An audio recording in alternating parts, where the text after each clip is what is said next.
اینجا یه رستوران نامدار توی رشته، جایی که بیشتر از 50 سال سابقه کار داره و جزو صدرنشین‌های لیست کته کباب خوشمزه توی گیلانه.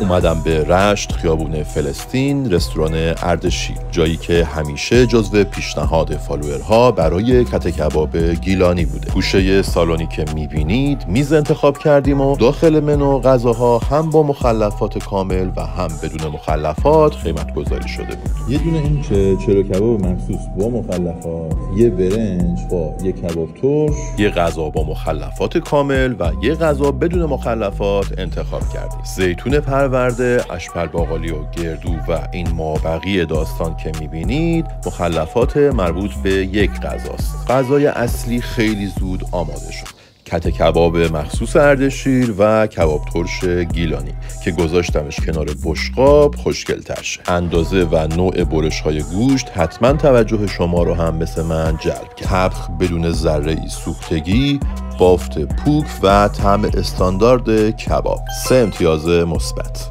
و کباب ترشی با طبخ و طعم استاندارد که تازگی و کیفیت گردوی استفاده شده داخلش حتی بعد کباب شدن هم مشخصه. ضمن اینکه ممنون میشم پست رو لایک کنی. نکات منفی هم بود که طبق معمول نظرم رو داخل کپشن نوشتم برات.